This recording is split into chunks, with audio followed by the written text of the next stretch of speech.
That day, a woman called us. Her voice was calm, almost indifferent, as she described the situation. For several days, a kitten and a puppy had been sitting by her fence, cuddled up together. I immediately pictured them, small, fragile creatures, finding solace in each other amid the biting cold. But my heart sank when she added, almost defensively, that she hadn't fed them or let them inside. "We have our own dog," she said flatly.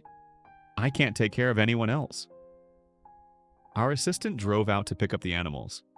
The woman and her husband carried them to the gate, avoiding any interaction as if afraid of catching some invisible burden. When I saw them, my breath caught. The puppy, a dachshund, barely 5 months old, shivered uncontrollably, his tiny body thin and frail. The kitten, a tricolor beauty with wide, alert eyes, clung to his side as though trying to protect him from the world. We named them Tim and Sylvia. Tim's condition was dire. He coughed hoarsely, his nose running, and he couldn't muster even a weak bark.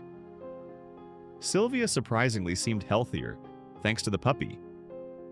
For 2 days, Tim had curled around her, shielding her from the bitter cold with what little warmth he had. At the clinic, the vet confirmed our fears: pneumonia. Tim's body was struggling to keep going. As we began his treatment, Sylvia never left his side, pressing her tiny body against him as if willing him to fight.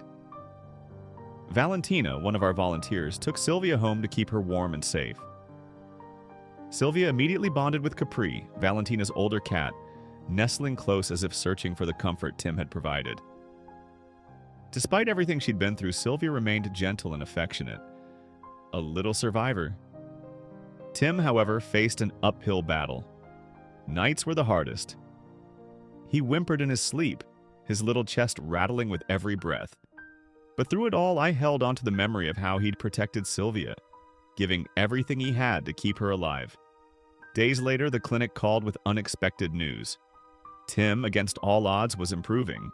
His fever broke, his cough subsided, and his eyes brightened with a spark of life.